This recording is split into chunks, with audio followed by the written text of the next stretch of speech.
नमस्कार दर्शक मित्रों, आपनी સાથે હું ભગવતી વિશાવડિયા અબતક બુલેટિનમાં આપનું હાર્દિક સ્વાગત કરું છું। વિસ્તૃત સમાચારો જોતા પહેલા જોઈએ આજની મુખ્ય હેડલાઇન્સ। બિહારમાં મોટી દુર્ઘટના, નદી પરનો પુલ તૂટતા 40 થી વધુ લોકો દબાયા। ધોરણ 10 અને ધોરણ 12 સાયન્સની પરીક્ષા પૂર્ણ, 1 માસમાં પરિણામ જાહેર। સૌરાષ્ટ્રમાં હીટવેવ, કચ્છ છોટાઉદેપુરમાં માવઠાની આગાહી। સમાચારો જોઈએ વિસ્તૃતમાં। બિહારના સુપોલ જિલ્લામાં આજે સવારે એક મોટો પુલ અકસ્માત થયો હતો। અહીં આવેલ કોસી નદી પર બની રહેલા બકોર પુલનો મોટો ભાગ તૂટીને નીચે પડી ગયો હતો। આ દુર્ઘટનામાં એક વ્યક્તિનું મોત થયું છે જ્યારે 9 લોકો ઘાયલ થયા છે। સ્લેબ નીચે 40 થી વધુ લોકો દટાયા હોવાની આશંકા છે। સમગ્ર ઘટનાની માહિતી આપતા સુપોલના ડીએમએ જણાવ્યું હતું કે આ ઘટના સવારે 7:30 વાગે બની હતી, જેમાં 9 લોકો ઘાયલ થયા છે અને એક વ્યક્તિનું મોત થયું છે। મૃતકોને 10 લાખ રૂપિયાનું વળતર આપવામાં આવશે અને ઘાયલોને પણ મદદ કરવામાં આવશે।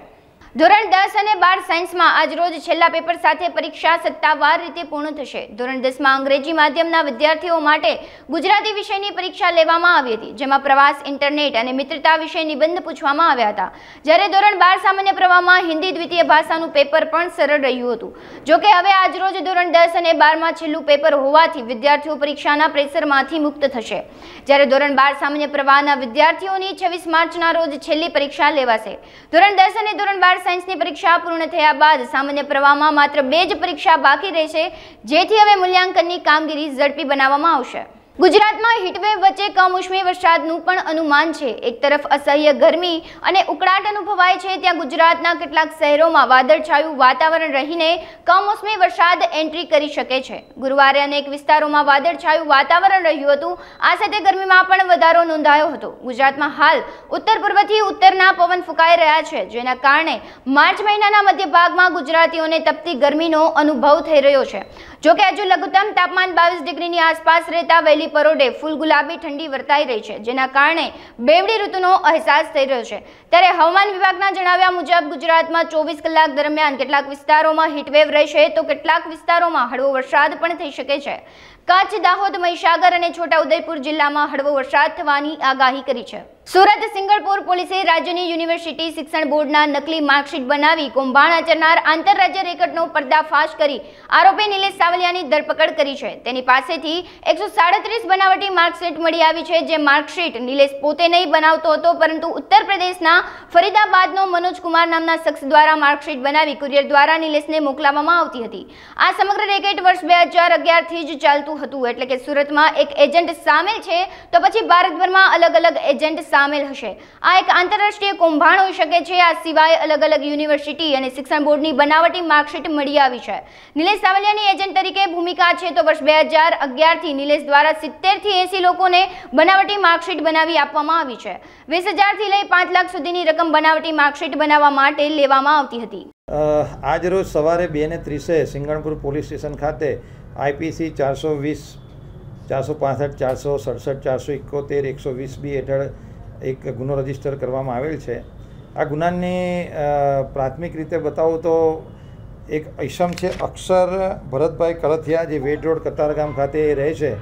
આ ઈસમ જે કેરળની અંદર તિરુવનંતપુરમની અંદર આરોપી તરીકે અટક થયેલ છે, જેની સામે આરોપ એવા હતા કે એણે ડુપ્લિકેટ માર્કશીટ કેરાલા શિક્ષણ બોર્ડની બનાવેલી હતી।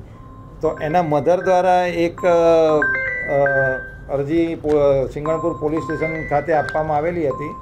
તો આ જે અરજીની તપાસમાં એવી વસ્તુ ધ્યાનમાં આવેલી હતી કે આ જે અક્ષર કળથિયાએ જે ડુપ્લિકેટ માર્કશીટ બનાવેલી એ સિંગણપુર પોલીસ સ્ટેશન વિસ્તારની હદમાં આવેલા નિલેશ મગનભાઈ સાવલિયા દ્વારા બનાવવામાં આવેલી હતી। તો અમારા સિંગણપુર પોલીસ દ્વારા આ ઇસમ ઉપર થોડી વોચ રાખવામાં આવેલી કે હકીકત શું છે। તો પોલીસને એની અંદર થોડોક પોઝિટિવ આન્સર મળેલો હતો, જેથી આ નિલેશ મગનભાઈ સાવલિયાના ત્યાં પોલીસ દ્વારા સર્ચ કરવામાં આવેલો હતો। તો સર્ચ કરતાં કુલ 137 જેટલા માર્કશીટ અન્ય પૂરા ભારત દેશની અલગ-અલગ યુનિવર્સિટી તેમજ શિક્ષણ બોર્ડની માર્કશીટો એના ત્યાંથી કબજે કરવામાં આવેલી હતી।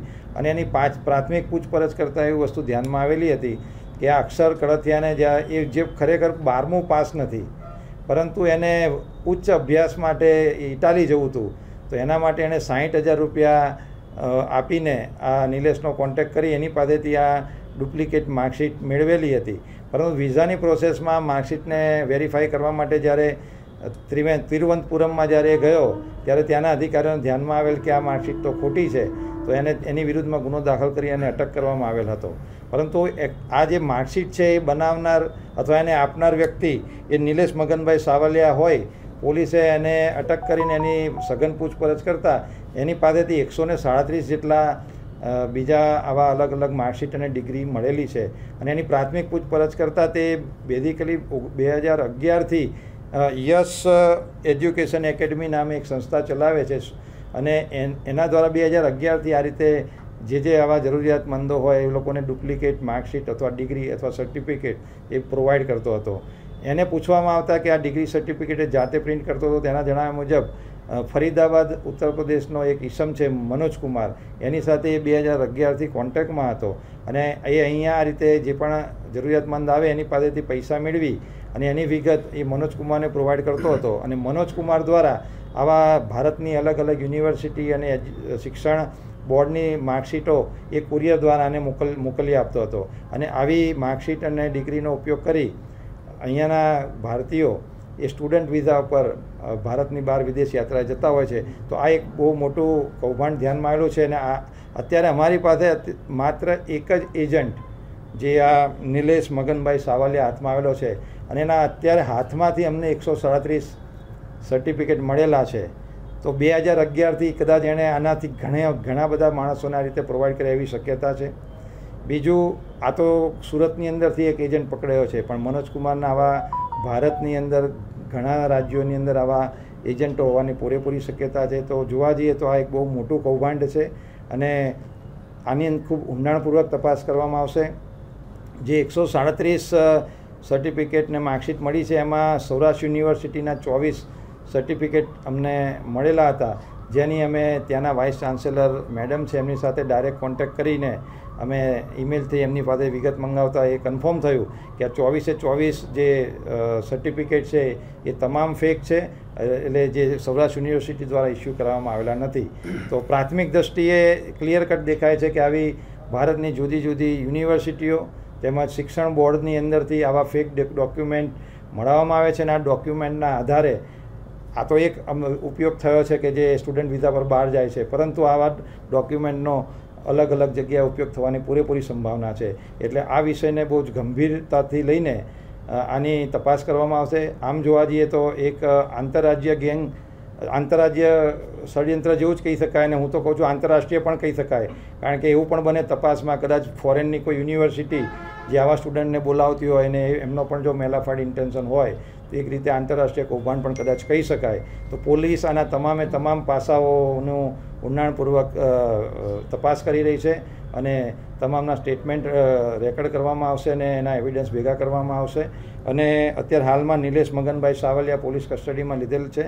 એની પોલીસ કસ્ટડી રિમાન્ડ માટે નામદાર કોર્ટને રજૂ કરવામાં આવશે અને 14 દિવસના પોલીસ કસ્ટડી રિમાન્ડ માટે અત્યારે નામદાર કોર્ટને રજૂ કરવામાં આવશે. સુરતમાં અરવિંદ કેજરીવાલની ધરપકડના પડઘા જોવા મળ્યા હતા. વરાછા વિસ્તારમાં માનગઢ ચોક ખાતે વિરોધ પ્રદર્શન કરવામાં આવ્યું હતું. જોકે વિરોધ પ્રદર્શન થાય તે અગાઉ જ પોલીસે 20થી વધુ કાર્યકરોની અટકાયત કરી હતી. અટકાયત ન કરવા દેવા માંગતા કાર્યકરોની પોલીસ દ્વારા ટીંગાટોળી કરવામાં આવી હતી.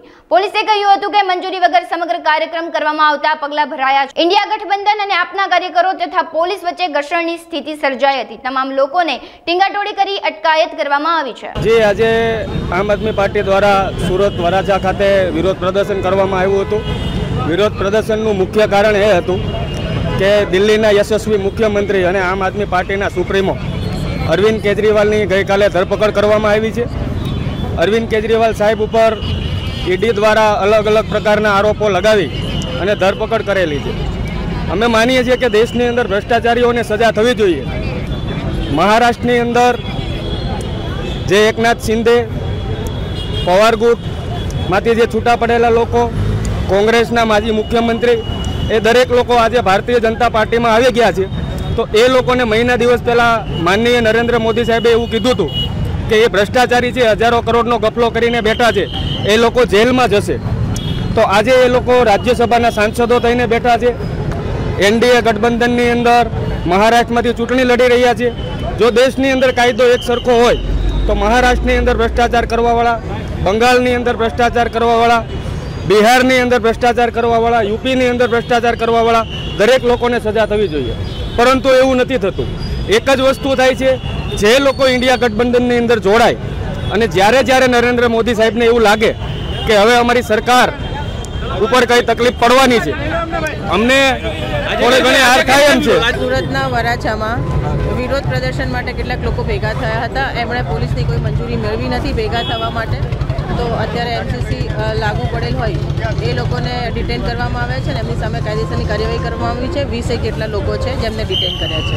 મોરબીમાં ફરી એક વખત જાહેરમાં મેડિકલ વેસ્ટ મળી આવ્યો છે. મોરબીમાં લાતી પ્લોટ વિસ્તારમાં જાહેરમાં મેડિકલ વેસ્ટ પડ્યો હોવાનું સામે આવ્યું છે. આ મામલે મોરબી નગરપાલિકા દ્વારા તાબડતોડ કાર્યવાહી હાથ ધરીને મેડિકલ વેસ્ટ બાબતે તપાસ શરૂ કરી હતી. ત્યાંથી કચરો હટાવતા જ તજવીજ હાથ ધરી હતી. આ કચરો ફંફોડતા પાલિકાને મોરબીની જનની હોસ્પિટલ કેસ કાગળ પણ મળી આવ્યો હતો, જેને આધારે પાલિકા દ્વારા હોસ્પિટલને 5000નો દંડ ફટકારવામાં આવ્યો છે. કૃષ્ણસિંહ જાડેજા, મોરબી નગરપાલિકા સેન્ટ્રલ ઇન્સ્પેક્ટર. આજરોજ અમને માહિતી આ પત્રકારશ્રીઓએ આપેલી કે ભાઈ અહીંયા લાતી પ્લોટમાં મેડિકલ વેસ્ટ નાખેલો છે. ત્યાં અમે તપાસ કરતા અમારી ટીમ સાથે ગયેલ અને ત્યાં કચરો આમ ફંફોડેલ, તો એમાંથી જનની હોસ્પિટલનો કેસ કાગળ મળેલ તથા દવા મળેલ. એના હિસાબે અમે જનની હોસ્પિટલે જઈ ડૉક્ટરશ્રીને 5000 રૂપિયાનો દંડ આપેલ છે. દરેક ડૉક્ટર મિત્રને હું કહું છું કે ભાઈ આપનો બાયોમેડિકલ વેસ્ટ જે કંપની છે એને જ આપો, જાહેરમાં ના ફેંકો. મારી નમ્ર. અરવલ્લીની ગિરિમાળાઓમાં મેસવો નદીના કાંઠે ભરપૂર વનરાજાથી સંપૃક્ત એવું રમણીય તીર્થ સામ્રાજ્ય આવેલું છે.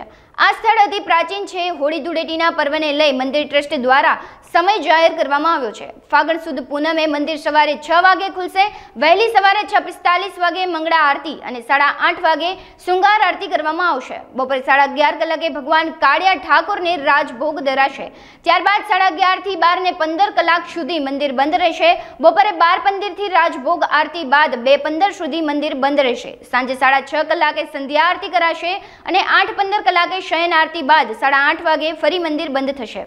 અમરેલી લોકસભા માટે જેનીબેન ઠુમરના નામ ઉપર કોંગ્રેસે મહોર લગાવી દીધી છે. ત્યારે જેનીબેન દ્વારા જણાવવામાં આવ્યું હતું કે અમરેલીમાં વિકાસના કામો થવા જોઈએ, જે થયા નથી. બેરોજગારીને વેગ પકડી રહી છે, ત્યારે આરોગ્યનું સ્તર ખાડે ગયું છે. ત્યારે અમરેલીના લોકો અમરેલી છોડી સ્થળાંતર કરી રહ્યા છે. અમરેલીમાં કોઈને દીકરી પરણાવી હોય તો પણ વિચાર કરવો પડી રહ્યો છે. આવા પડકારો અને પરિસ્થિતિને પહોંચી વળવા માટે દર 5 વર્ષે દરેક નાગરિકોને મળે છે. હાલની સમસ્યાઓને લઈ ચૂંટણી લડવી જોઈએ. અમરેલી લોકસભાના કોંગ્રેસ પક્ષના ઉમેદવાર તરીકે પાર્ટીએ જ્યારે મારા ઉપર પસંદગીનો કળશ ઢોળ્યો છે, ત્યારે આ તકે ભારતીય રાષ્ટ્રીય કોંગ્રેસના શીર્ષ નેતૃત્વનો હું સરહૃદય આભાર વ્યક્ત કરું છું આપના માધ્યમથી.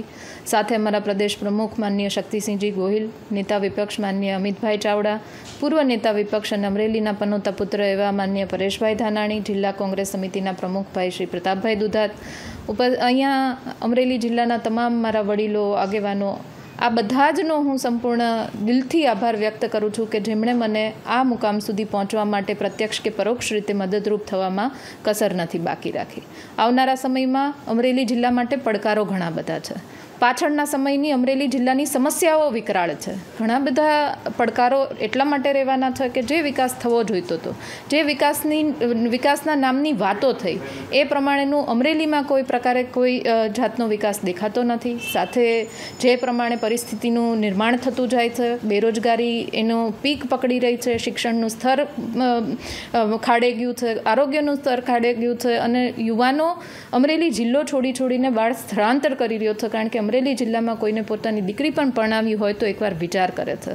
આ બધી જ પરિસ્થિતિને પહોંચી વળવા માટે દર 5 વર્ષે એક તક દરેકના નાગરિકના લોકતંત્રમાં દરેક પાસે આવે છે. આ વખતે જે પ્રમાણે પસંદગીનો કળશ ઢોળાયો છે એ પ્રમાણે આવનારા 5 વર્ષમાં કામોનું કેવી રીતનું આયોજન રહેશે, કેવી રીતનું વિઝન હશે, એના મુદ્દા ઉપર અમરેલીની ચૂંટણીઓ લડાવી જોઈએ એવું મારું સ્પષ્ટપણે માનવું છે.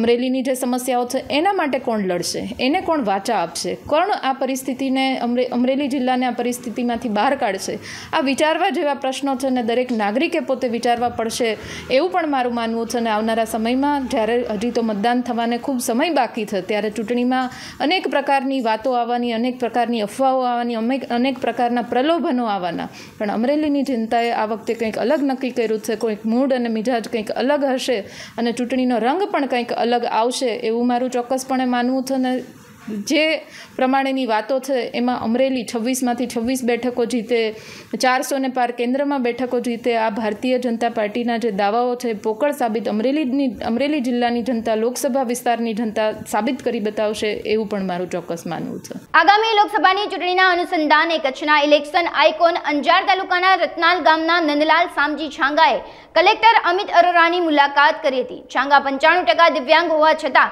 છેલ્લા 18 વર્ષથી મતદાન કરી રહ્યા છે. તેમણે લોકશાહીના મહાપર્વને ભાગ લઈને તમામ મતદારો અચૂક મતદાન કરે તેવી અપીલ પણ કરી હતી. Nandlal Chhanga, Kutch election icon, Ratnal, Anjar, Kutch. તો અત્યારે મને કલેક્ટરે કચ્છ ઇલેક્શન આઇકોન બનાવ્યો છે. તો આપણે કચ્છની અંદર વોટિંગ કરવાની છે. લોકસભાની ચૂંટણી ચાલી રહી છે ત્યારે 7 મેના અને ચૂંટણીનો આપણે પર્વ ઉજવવો જોઈએ અને ઇલેક્શન અત્યારે ચાલી રહ્યું છે તો આપણે ઇલેક્શનમાં વોટિંગ કરવું જોઈએ. કચ્છવાસીઓને નમ્ર વિનંતી કરું છું.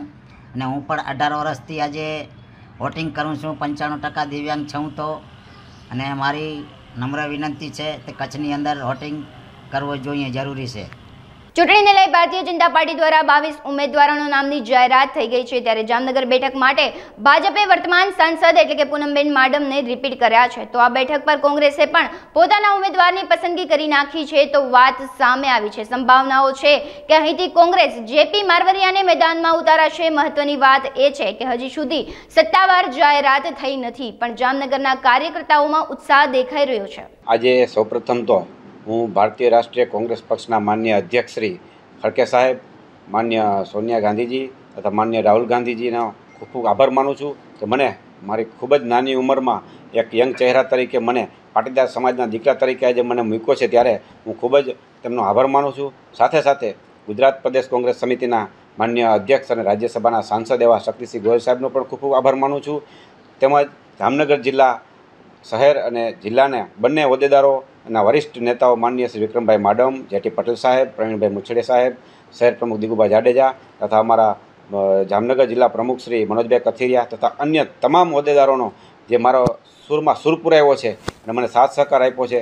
લોકસભાના ઉમેદવાર તરીકે જ્યારે આ જામનગર લોકસભાની બેઠકે દેવભૂમિ દ્વારકા અને જામનગર બંને વિસ્તાર સાથે મળી અને આ લોકસભાની બેઠક છે ત્યારે મને મારી નાની ઉંમરમાં ઉમેદવાર તરીકે પસંદગી કરી છે. ત્યારે પાર્ટીએ મારા ઉપર કળશ ઢોર્યો છે, મારી ઉપર જે વિશ્વાસ રાખ્યો છે ત્યારે તેમનો હું ખૂબ ખૂબ આભાર માનું છું. આજે આપણે સૌ જાણીએ છીએ કે ભારતીય જનતા પાર્ટીનું શાસન છેલ્લા ઘણા સમયથી રાજ્ય અને કેન્દ્રમાં છે. ત્યારે પ્રજા એનાથી ત્રાહિમામ થઈ ગઈ છે. તે લોકોએ એની અણાવડત હોય કે કેવા નિર્ણયો લીધા તે ખરેખર આપણને બધા એનાથી પૂરા વાકેફ છીએ.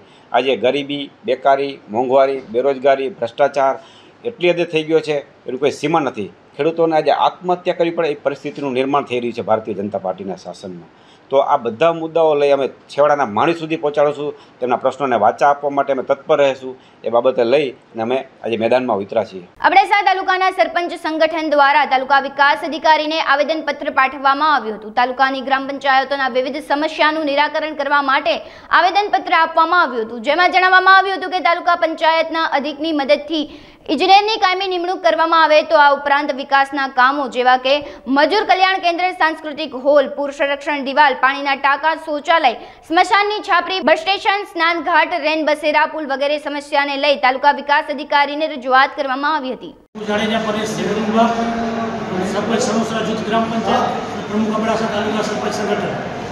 આજરોજ અમુક સરપંચો અબડાસા તાલુકાના લગભગ ઘણા બધા સરપંચો ભેગા થઈને એક આવેદનપત્ર આપવાનું નક્કી કરેલ અને આજરોજ અમે ટીડીઓ સાહેબને, તાલુકા વિકાસ અધિકારી સાહેબને આજે આવેદનપત્ર આપેલ છે, જેમાં અમારા સરપંચોના ગ્રામ પંચાયતને લગતા વિકાસના કામોના જે પણ પડતર પ્રશ્નો હતા એની આજે રજૂઆત હતી. ઘણા ટાઈમથી અમને અમુક પ્રશ્નોની મોટી કનડગતિ જેવી કે અબડાસા તાલુકામાં એસો ચાર્જમાં હોય એટલે કામોના બિલો ઘણા સરપંચોને એવા પણ છે કે જે 3 મહિના 2 મહિના નીકળી ગયા છતાં એમને બિલ ન મળે એટલે સરપંચ ઉપર મટીરિયલવાળો વિશ્વાસ ન કરે અને એમાં સરપંચની ક્યાંક ને ક્યાંક ક્રેડિટને ધક્કો આવતો હોય.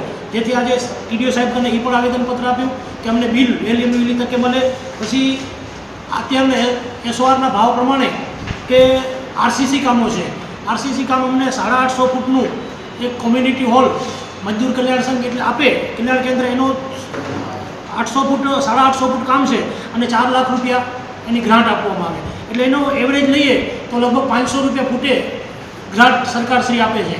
તો એમાં અમને ટીડીઓ સાહેબ કહે છે કામ જલ્દી કરો, તો એ કામ 500 રૂપિયા ફૂટે 250 રૂપિયા અમે મજૂરી ચૂકવીએ અને બાકીના 200માં જો અમે બધું મટીરિયલ લઈએ તો એ કોઈ શક્યતા જ નથી કે આ કામ થઈ શકે.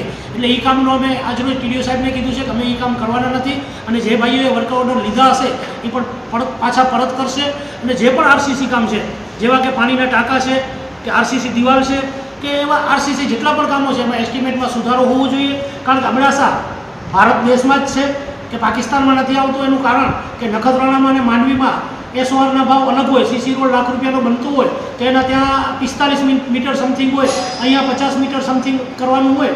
તો મને નથી લાગતું કે આ ક્યાંક ને ક્યાંક કર્મચારીઓની બેદરકારી કે સમજણના અભાવે આ એસ્ટિમેટ બનાવી આપવામાં આવે છે. અને એસ્ટિમેટ જો આવા નવા બનતા રહે તો અમે કામ કરવાનો તદ્દન બહિષ્કાર કરશું. પછી અમને વહેલામાં વહેલી તકે અહીંયા રેગ્યુલર એસો મળે અથવા તો અમારી કને અત્યારે SO RNBના આપેલા છે તો એમની પાસે કામનું ભારણ ઘણું હોતા કોઈ પણ પંચાયતમાં માપ માટે વહેલી તકે પહોંચી નથી શકતા. કામ થયા પછી 15-20 દિવસે માપ થાય છે અને 15-20 દિવસ બીજા નીકળે એટલે 2 મહિના આમ બિલોમાં નીકળી જાય છે. પછી રહી અમારું સરકારે જે અમને સત્તા આપી છે કે નાણાં પંચ હોય ગ્રામ્ય કક્ષાનો, એમાં સત્તા તમામ સરપંચને આપેલી છે. એ સત્તામાંથી ક્યાંક ને ક્યાંક પ્રોબ્લેમ ઊભા થાય છે કે સરપંચના ઉપર બીજા કોઈને કોઈ વળી પરિપત્ર ઠોકી દે કે આમ કરવું પડશે, આ કરવું પડશે, તો એ પણ અમને બિલકુલ યોગ્ય લાગતું નથી. સરપંચની સત્તા સરપંચ પાસે જ રહેવી જોઈએ. એના માટે પણ સાહેબને કીધું છે. બાકી સાહેબે અમને આજે બાંયધરી આપી છે કે થોડા દિવસોમાં હું એસ્ટિમેટમાં પણ જોઈ લઉં છું અને એસો માટે પણ ટૂંક સમયમાં સાહેબે કીધું છે હું નિરાકરણ કરીશ. લોકસભાની ચૂંટણીની તારીખો જાહેર થઈ ગઈ છે, જેથી દરેક પક્ષ એડી ચોટીનું જોર લગાવી રહ્યા છે. ત્યારે ભાજપે અગાઉ જ મુકેશ દલાલને ટિકિટ આપી દીધી છે, જ્યારે કોંગ્રેસના બળતા ઘરની ટિકિટ લેવા માટે ભરૂચથી પણ દાવેદારી નોંધાઈ છે. ત્યારે આ વખતે કોંગ્રેસે સુરત લોકસભાની ટિકિટ નિલેશ કુંભાણીને આપી છે, જ્યારે નિલેશ કુંભાણી 2 વાર કોર્પોરેશન અને 1 વાર વિધાનસભાની ચૂંટણી પણ લડી ચૂક્યા છે. સુરત બેઠક પર મુકેશ દલાલ અને નિલેશ કુંભાણી વચ્ચે એકતરફી જંગ થવાનો છે. નિલેશ કુંભાણી કોંગ્રેસના સક્રિય કાર્યકર્તા પણ છે. નિલેશ કુંભાણી શક્તિસિંહ બાપુએ આશીર્વાદ રૂપી ફોન કર્યો છે ને ટિકિટે આપી. મુખ્ય મુદ્દા મોંઘવારી છે, બેરોજગારી છે. અહીંયા આ વિસ્તારમાં ડાયમંડ વર્કરો ઝાઝા છે, ડાયમંડ ઉદ્યોગ જ બંધ છે, ટેક્સટાઇલનો ધંધો છે, ટેક્સટાઇલમાં પણ મંદી છે અને ખેડૂતોનો પ્રશ્ન પણ છે. ગેસના બાટલા હોય, પેટ્રોલ હોય કે નોકરીના મુદ્દા હોય કે ઘરની વાત હોય કે નોકરી દેવાની વાત હોય, ખેડૂતોના દેવા માફ કરવાની વાત, ખેડૂતોને આવક ડબલ કરવાની વાત હોય, અનેક મુદ્દાઓ છે એ લોકો વચ્ચે જ આવે. મુકેશ દલાલ અમે બંને સાથે કોર્પોરેટર હતા. એને ટિકિટ કાપી નાખ્યા પછી એ લોકો વચ્ચે નહોતા. અમે લોકો વચ્ચે હારી ગયા તો એ લોકો વચ્ચે બેસી લોકો વચ્ચે બેસતા રહેવું, લોકોના કામ કરતા રહેવું. અહીંના સ્થાનિક લોકોને વરાસા વિસ્તાર પહેલાં તો ભારતીય જનતા પાર્ટીના કાર્યકર્તાઓ પણ રાજી છે કે આ વખતે આ વરાસા વિસ્તારમાં એક પણ ફેરો લોકસભાની ટિકિટ આપી નથી. તો આ વખતે કાઠિયાવાડીને ટિકિટ આપવાની માગણી બહુ હતી, ન આપી. તો આ વખતે ભારતીય જનતા પાર્ટીના કાર્યકર્તાઓનો પણ મને ફોન આવ્યા, મોટા હોદ્દેદારોનો, આ વખતે અમે તમને સપોર્ટ આપવાના છે. હાલ સમાચારોમાં બસ આટલું જ. વધુ સમાચારો જોવા માટે તમે જોતા રહો અબ તક. નમસ્કાર.